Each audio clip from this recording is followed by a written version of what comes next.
Hi friends, தமிழில் ரொம்ப ஃபேமஸாக இருக்க ஷோ எதுன்னு பார்த்தீங்கன்னா அது நம்ம சரிகமாப்பா தாங்க. ஜூனியர் சீசனில் எல்லா குட்டி குட்டி குழந்தைங்களும் சூப்பராக பாடிட்டு இருக்காங்க. எனக்கு ரொம்ப வருத்தமான விஷயம் என்னென்னா, இன்றைக்கி ஒரு நாள் மட்டும்தான் இவங்க எல்லாத்தையுமே பார்க்க முடியும். எதனாலன்னு பார்த்தீங்கன்னா இன்றைக்கி தான் கிராண்ட் ஃபினாலே அதுவும் லைவாக நடக்க போகுதுங்க. இதில் எக்கச்சக்கமான பேர் வந்து பார்த்திங்கன்னா மோக்ஷிதாக்கு ஃபேன்ஸாக இருக்காங்க. டாப் 6 ஃபினாலிஸ்ட் வந்து பார்த்திங்கன்னா இதில் பர்ஃபார்ம் பண்ண போகிறாங்க. இதில் ஒருத்தருக்கு டைட்டில் வின்னர் அப்படிங்கிற போஸ்ட் கிடைக்க போகுது. அது மட்டும் இல்லாமல் நிறைய பரிசும் அவங்க வந்து வெற்றியாளர் வந்து எடுத்துகிட்டு போக போகிறாங்க. ஆனால் மோக்ஷிதாவோட ஃபேன்ஸ் எல்லாருமே கமெண்ட் செக்ஷனில் பயங்கரமாக பொங்கி கமெண்ட்ஸ் போட்டிருக்காங்க.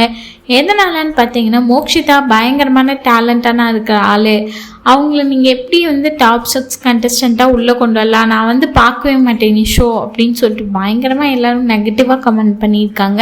ஜட்ஜஸ் எல்லாமே ஃபேவர் பண்ணுறாங்க, டிஆர்பிக்காக பண்ணுறீங்களா அப்படின்னு சொல்லிட்டு எக்கச்சக்கமான கேள்வி வந்து பார்த்திங்கன்னா கமெண்ட் செக்ஷனில் எழும்பியிருக்கு. மோக்ஷிதா வந்து இந்த லைவ் பர்ஃபார்மன்ஸில் பார்ட்டிசிபேட் பண்ண போகிறாங்க, அவங்களும் தான் பாட போகிறாங்க. நிறைய பேர் அவங்களுக்கும் ஃபேன்ஸாக இருக்காங்க. பட் எனக்கு எல்லா குழந்தைங்களுமே ரொம்ப பிடிக்கும், எல்லாருமே சூப்பராக பாடுறாங்க. கண்டிப்பாக எல்லாருக்குமே செம்மையான லைஃப் இருக்குங்க. இதில் டைட்டில் வின்னர் ஆகக்கூடியவங்க யார் அப்படின்னு சொல்லிட்டு கண்டிப்பாக நீங்கள் கமெண்ட் பண்ணுங்கள். மோக்ஷிதாக்கு டைம் நல்லா இருந்துச்சுன்னா, அவங்களோட பாடல் நல்லா இருந்துச்சுன்னா, இவ்வளோ பெரிய மேடையில் வந்து பார்த்திங்கன்னா லைவாக பாட போகிறாங்க அவங்க. ஸோ அந்த ஸ்டேடியமில் அவங்க பாடுறது வந்து பார்த்திங்கன்னா உலகம் ஃபுல்லாக ஒளிபரப்பாக போகுது. ஸோ அவங்களுக்கு ஒரு நல்ல வாய்ப்பு கண்டிப்பாக கிடைக்கிறதுக்கான சான்சஸ் இருக்குங்க. சினிமாவில் பாடுறதுக்கான வாய்ப்பு வந்து பார்த்திங்கன்னா அங்கே இருக்க ஒவ்வொரு குழந்தைங்களும் டாப் ஃபினாலிஸ்ட்டாக செலக்ட் ஆகலை அப்படின்னாலும் அவங்களுக்கு வந்து ஃப்யூச்சரில் ஒரு நல்ல வாய்ப்பும் இருக்குது. ஸோ அதனால் வந்து எந்த குழந்தை உங்களுக்கு ரொம்ப பிடிக்குமோ அவங்களுக்கு நீங்கள் வந்து சப்போர்ட் பண்ணுங்கள் தாராளமாக. அவங்க எல்லாருமே உங்கள் கமெண்ட்ஸ் பார்த்துட்டு இருக்காங்க.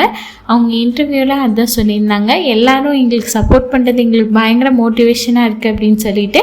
ஸோ உங்களோட ஒவ்வொரு சப்போர்ட்டும் அந்த குழந்தைங்களுக்கு தேவைப்படுது. ஸோ மறக்காமல் உங்களுக்கு பிடிச்ச குழந்தைக்கு நீங்கள் சப்போர்ட் பண்ணுங்கள்.